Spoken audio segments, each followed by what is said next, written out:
Alam ba ninyo kung ano ang tunay na nangyari?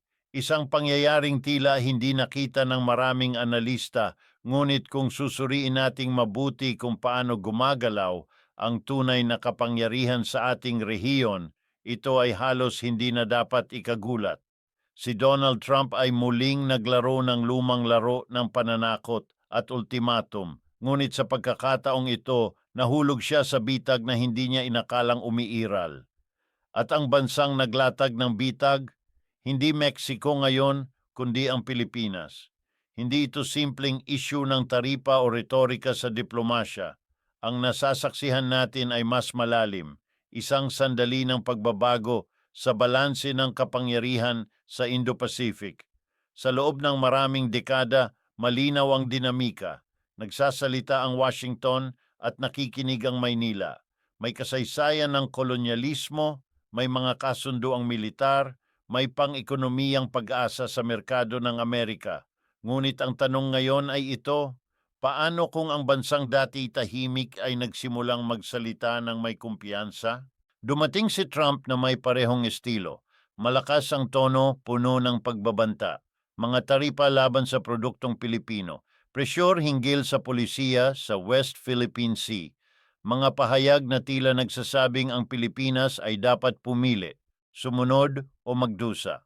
Ang kalkulasyon ay simple. Maliit na ekonomiya, mataas ang dependency, limitado ang alternatibo. Ngunit dito nagkamali ang kampo ng Amerika. Sa nakalipas na 5 taon, tahimik ngunit sistematikong nagbago ang estratehiya ng Pilipinas. Habang abala ang mundo sa pandemya at mga krisis sa loob ng Estados Unidos, ang Maynila ay nagpalawak ng ugnayang pangkalakalan sa Asya, pinalalim ang koneksyon sa China, nakipag-ugnayan sa Japan at South Korea para sa infrastruktura at teknolohiya, nagbukas ng mas maraming pinto sa mga bansang miyembro ng ASEAN. Hindi ito dramatikong deklarasyon, ito ay maingat na paghahanda. Kaya nang dumating ang ultimatum, hindi takot ang sagot, kundi kalkuladong tugon. Una, ipinahiwatig ng Pilipinas na kaya nitong magpatupad ng reciprocal measures na tatama sa mga kumpanyang Amerikano na malaki ang operasyon sa bansa, lalo na sa sektor ng semiconductor at business process outsourcing. Tandaan ninyo, malaking bahagi ng global supply chain ng teknolohiya ay may bahagi sa Luzon at Visayas. Ang anumang pagkagambala rito ay hindi lamang problema ng Maynila, ito ay problema ng Silicon Valley. Ikalawa, agad na nagpakita ang Pilipinas ng kahandaang palalimin pa ang kalakalan sa ibang kapangyarihan. Mga high-level na pagpupulong sa Beijing, mga kasunduan sa infrastruktura sa Tokyo, mga panibagong proyekto sa ilalim ng regional trade frameworks. Ang mensahe ay malinaw. Hindi iisa ang pinto sa mundo. Kung magsasara ang isa, may iba pang maaaring buksan. Ngunit ang pinakamahalagang bahagi ng tugon ay hindi ekonomiko kundi moral at pampulitika. Inilatag ng pamahalaang Pilipino ang usapin bilang tanong ng soberanya. Hindi ito laban ng maliit laban sa malaki. Ito ay laban ng isang bansang nais igalang ang sarili nitong desisyon. Sa bawat press conference at sa bawat talumpati, inuulit ang isang prinsipyo. Ang ugnayang pandaigdig ay dapat nakabatay sa respeto, hindi sa pananakot. At dito tuluyang nahulog sa bitag si Trump, sapagkat ang kanyang estilo ay nakabatay sa paniwalang walang alternatibo ang kanyang kausap. Ngunit sa isang mundong unti-unting nagiging multipolar, ang mga alternatibo ay totoo. Hindi perpekto, hindi walang panganib, ngunit sapat upang baguhin ang kalkulasyon ng kapangyarihan. Sa loob ng maraming taon matapos ang Cold War, halos walang katunggali ang Estados Unidos sa kanlurang Pasipiko. Ngunit ngayon, may China na agresibong nagpapalawak ng impluensya. May regional na kooperasyon sa ASEAN. May Europa na naghahanap ng bagong merkado. Ang Pilipinas, tulad ng India, Indonesia at Turkey, ay natutong maglaro sa pagitan ng mga kapangyarihan. Hindi na ito simpleng pagsunod, ito ay negosasyon. Isipin ninyo ang mas malalim na implikasyon. Ang Amerika ay nangangailangan din ng Pilipinas, bilang lokasyon ng base militar, bilang partner sa seguridad, bilang bahagi ng supply chain ng teknolohiya. Ang interdependence na nilikha ng globalisasyon ay espada na may dalawang talim. Kung tatamaan ng Maynila, masasaktan din ang Washington. Sa huli, napilitang magbago ang tono ng Estados Unidos. Hindi ito tahasang pag-urong, ngunit malinaw ang pagbabago.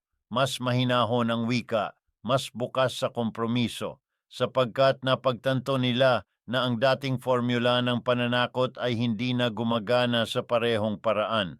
Ang nangyayari ngayon ay hindi lamang isyu ng isang administrasyon, ito ay senyales ng mas malaking pagbabago sa kaayusang pandaigdig.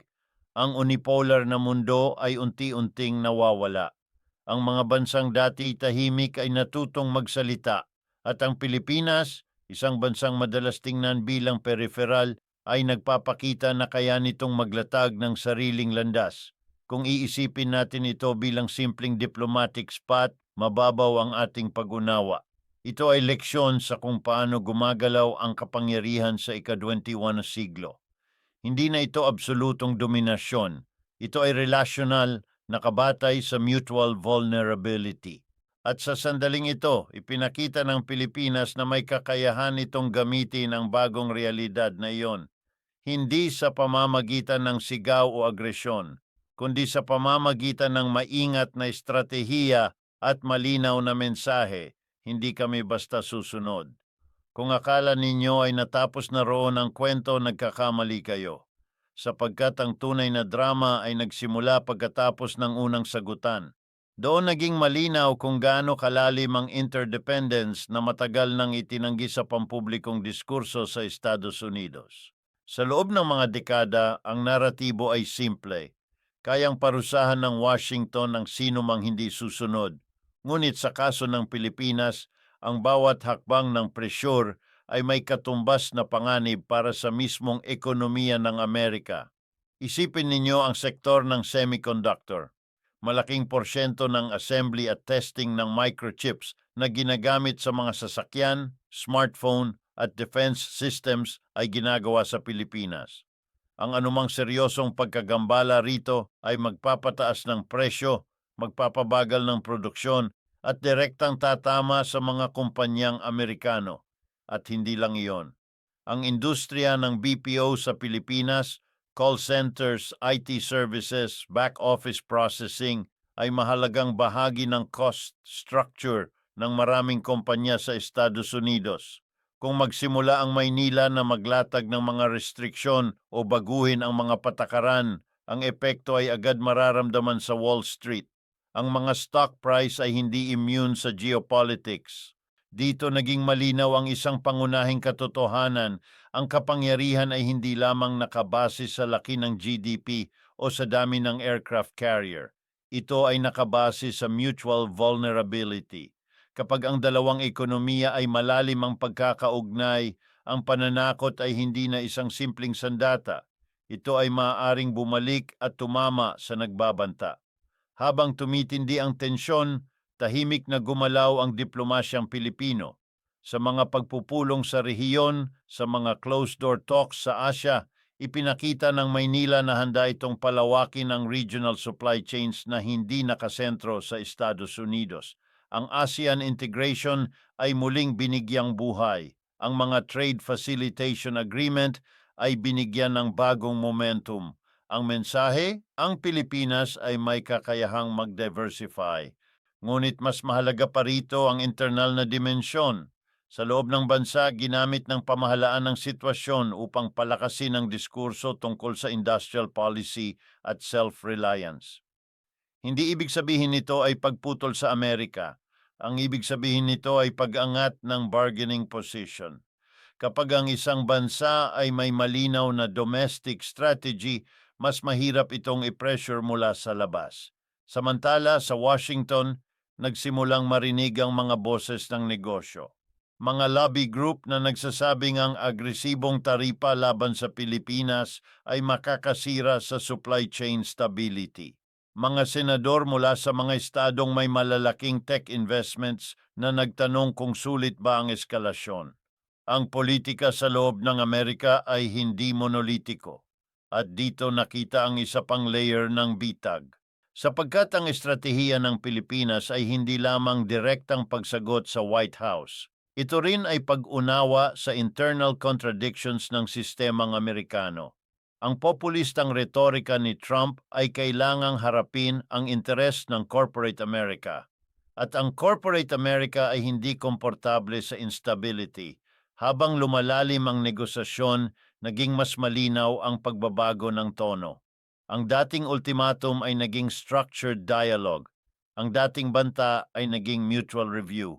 Ang wika ay nagbago. At sa diplomasya, ang wika ay mahalaga. Ibig sabihin nito, kinilala ng Estados Unidos na hindi sapat ang unilateral na pressure.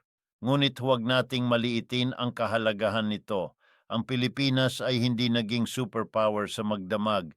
Hindi nito napantayan ang lakas militar ng Amerika. Ang nabago ay ang perception ng sarili nitong kakayahan. At sa geopolitics, ang perception ay kalahati ng laban. May mas malawak pang implikasyon nito para sa rehiyon. Kung ang isang bansang matagal nang itinuturing na junior partner ay kayang magsabi ng hindi at makipagnegosasyon mula sa mas pantay na posisyon, ano ang ibig sabihin nito para sa Indonesia? Para sa Vietnam? Para sa Thailand? Ang multipolar na mundo ay hindi lamang konsepto sa akademya. Ito ay unti-unting nagiging praktikal na realidad. At dito tayo dapat magmuni sapagkat ang lumang modelo ng unipolar dominance ay hindi na kayang sagutin ang mga komplikadong ugnayan ng global supply chains, regional alliances at domestic political pressures. Ang bagong modelo ay mas komplikado, mas puno ng risk, ngunit mas bukas sa posibilidad ng tunay na negosasyon. Sa puntong ito, malinaw na ang nangyari ay hindi simpleng diplomatic misunderstanding. Ito ay pagsubok kung paano kikilos ang isang mid-size na bansa sa loob ng bagong balangkas ng kapangyarihan. At sa unang yugto ng laban, ipinakita ng Pilipinas na kaya nitong maglaro sa mas mataas na antas. Ang tanong ngayon ay hindi kung sino ang nanalo sa isang round ng negosasyon. Ang tanong ay kung paano babaguhin ng sandaling ito ang mga susunod na taon ng relasyon sa Indo-Pacific. Sapagkat kapag ang president ay naitatag, mahirap na itong baliwalain. At sa likod ng lahat ng ito ay isang simpleng katotohanan. Ang mundo ay nagbabago. Ang mga bansang dati nasa gilid ay natutong mag-strategize at ang kapangyarihan tulad ng tubig ay laging naghahanap ng bagong hugis. Ngunit kung iisipin ninyo na ang laban na ito ay umiikot lamang sa mga elite, sa mga presidente at negosyante, hindi pa rin kumpleto ang larawan, sapagkat ang tunay na epekto ng ganitong bangga ng kapangyarihan ay nararamdaman sa ibaba, sa mga manggagawa, sa mga pamilya, sa ordinaryong Pilipino at Amerikano na hindi naman nakaupo sa negotiation table. Sa loob ng maraming taon, ang naratibo mula sa Estados Unidos ay paulit-ulit. Ang mga bansang Asyano ang kumukuha ng trabaho ng mga Amerikano. Ang murang paggawa sa labas ang dahilan ng pagkawala ng manufacturing jobs sa loob. Ngunit bihira nating marinig ang mas komplikadong katotohanan na ang desisyon na ilipat ang produksyon ay ginawa ng mga korporasyong naghahanap ng mas mataas na tubo, hindi ng mga manggagawang Pilipino na naghahanap lamang ng kabuhayan. Sa Pilipinas, mababa ang sahod hindi dahil nais ng mga manggagawa iyon, kundi dahil sa dekadang pulisya na nagbukas ng merkado ng walang sapat na proteksyon sa paggawa. Ang globalisasyon ay ipinangako bilang landas sa pagunlad, ngunit para sa marami, ito ay naging landas ng precarious work at kontraktualisasyon. Samantala sa Amerika, ang parehong sistema ay nagdulot ng wage stagnation at insecurity. Kaya't nang harapin ng Pilipinas ang presyur mula sa Washington, may mas malalim na layer ang laban. Hindi lamang ito laban para sa soberanya ng Estado, kundi potensyal na laban para sa mas makatarungang terms ng kalakalan. Sa ilang pahayag, ipinahiwatig ng Maynila na bukas ito sa pagtalakay ng mas mataas na labor standards at mas balancing value sharing sa supply chain. Isang matalinong galaw sapagkat inilalagay nito ang White House sa mahirap na posisyon. Kung tatanggapin ng Amerika ang mas mataas na sahod at mas mahigpit na proteksyon sa paggawa sa Pilipinas, bababa ang insentibo ng mga korporasyon na ilipat ang trabaho base lamang sa murang paggawa. Ngunit kung tututulan ito, malalantad na ang retorika tungkol sa pagprotekta sa manggagawang Amerikano ay hungkag.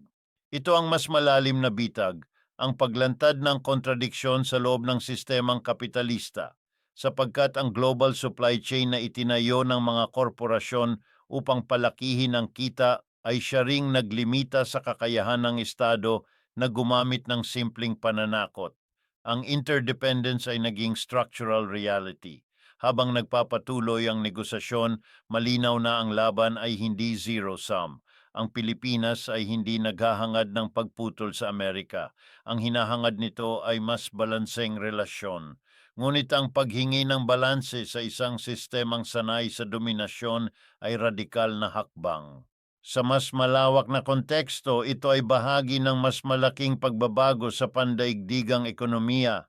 Ang post-Cold War unipolar moment ng Estados Unidos ay unti-unting naglalaho.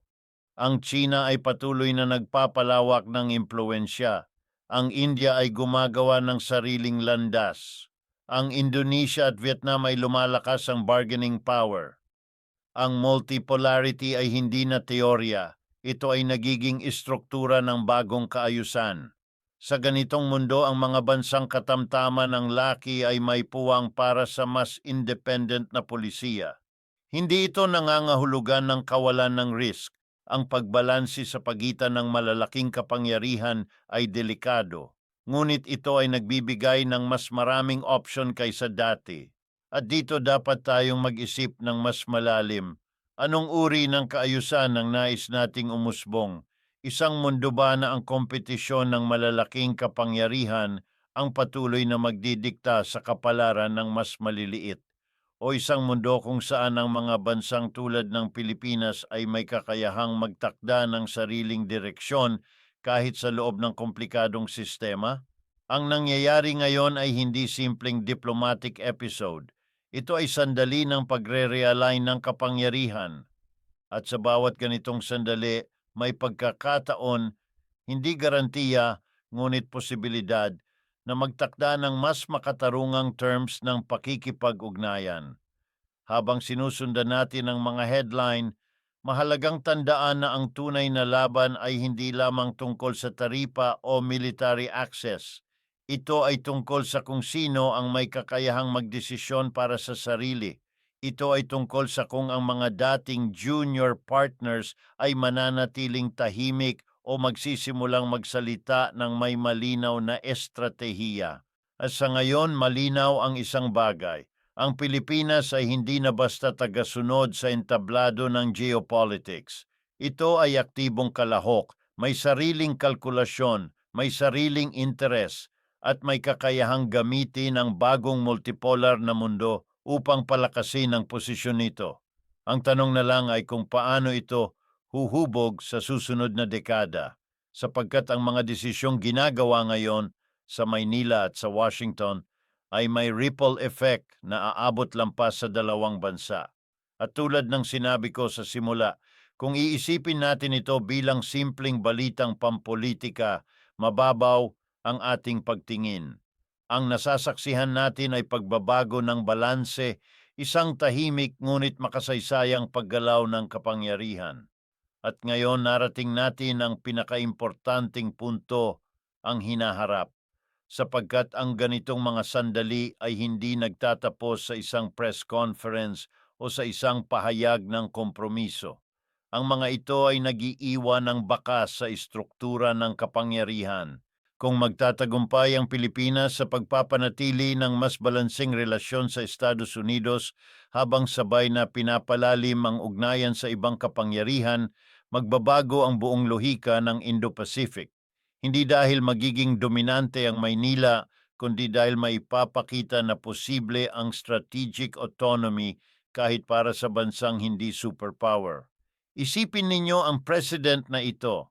Kapag nakita ng ibang bansa sa rehiyon na ang Pilipinas ay nakipagmatigasan, nakipagnegosasyon, at hindi bumagsak ang ekonomiya nito, mag-iiba ang kanilang kalkulasyon. Ang Vietnam ay maaaring maging mas assertive. Ang Malaysia ay maaaring humiling ng mas malinaw na terms. Ang Indonesia ay maaaring gumamit ng parehong modelo ng balancing. Ang domino effect ay hindi dramatic revolution, ito ay gradual shift ng confidence. Sa kabilang banda, haharap ang Estados Unidos sa bagong realidad. Ang dating modelo ng unilateral pressure ay mas magiging mahal, mas magiging risky. Hindi na sapat ang simpleng pagbabanta ng taripa o pag-freeze ng aid. Kailangan ng mas sopistikadong diplomasya, mas tunay na partnership, mas malinaw na respeto sa soberanya. At dito pumapasok ang mas malalim na tanong, handa ba ang Amerika na tanggapin ang mundo kung saan hindi na ito ang tanging sentro? Handa ba itong makipag-ugnayan bilang isa sa maraming kapangyarihan, hindi bilang hegemon? Sapagkat ang multipolar na mundo ay hindi nangangahulugan ng pagkawala ng impluwensiya, ito ay nangangahulugan ng pagbabago ng paraan ng paggamit nito. Para sa Pilipinas, yung hamon ay masilandin. Ang pagbalanse sa pagitan ng Washington at Beijing ay parang paglalakad sa manipis na lubid. Ang sobrang paglapit sa isa ay maaaring magdulot ng dependency. Ang sobrang paglayo sa isa pa ay maaaring magdala ng security risk. Kaya ang tunay na lakas ay hindi nasa dramatic gestures, kundi sa consistency ng estratehiya. Ang tunay na sukatan ng tagumpay ay hindi headline victory, kundi institutional change, mas diversified na ekonomiya, mas malakas na domestic industry, mas resilient na labor market. Kung hindi maisasalin ang diplomatic leverage sa konkretong reforma sa loob, magiging pansamantala lamang ang advantage. Ngunit ang sandaling ito ay mahalaga pa rin, sapagkat ipinakita nito na ang kapangyarihan ay hindi static. Ito ay gumagalaw, nag-a-adjust at tumutugon sa bagong realidad. At sa paggalaw na iyon, may espasyo para sa mga bansang handang mag-isip ng mas malawak kaysa sa lumang script. Kung babalikan natin ang simula ng kwento, ang akala ng marami ay isa lamang itong karaniwang banggaan ng retorika. Ngunit habang lumilinaw ang mga detalye, nakikita natin ang mas malalim na pagbabago. Ang Pilipinas ay hindi lamang tumugon sa presyur, ginamit nito ang presyur upang palakasin ang sariling posisyon. Sa huli, ito ang aral. Sa ika-21 siglo, ang kapangyarihan ay hindi lamang sukat sa lakas militar o laki ng ekonomiya. Ito ay sukat sa kakayahang mag-navigate sa komplikadong network ng interdependence, sa kakayahang makita ang mga kontradiksyon ng kalaban, sa kakayahang maglatag ng alternatibo. At sa sandaling ito ng kasaysayan, ipinakita ng Pilipinas na kaya nitong gawin iyon. Hindi ito pagtatapos ng hegemonya sa isang iglap. Hindi ito revolusyon. Ito ay mas tahimik ngunit mas makapangyarihan. Isang pagbabago ng mentalidad, isang paglipat ng balanse, isang bagong kumpiyansa. Ang mundo ay hindi na unipolar. Ang mga bansang dati nasa gilid ay nasa gitna na ng laro. At ang tanong ngayon ay hindi kung sino ang pinakamalakas, kundi kung sino ang pinakamatalino sa paggamit ng bagong realidad. Ito ang kasaysayan na nagaganap sa harap natin, hindi sa pamamagitan ng digmaan, kundi sa pamamagitan ng estratehiya, hindi sa pamamagitan ng sigaw, kundi sa pamamagitan ng kalkulasyon. At kung nauunawaan natin yon, mauunawaan natin na ang nangyari sa pagitan ng Estados Unidos at Pilipinas ay hindi simpleng balita. Ito ay palatandaan ng bagong yugto ng pandaigdigang kaayusan.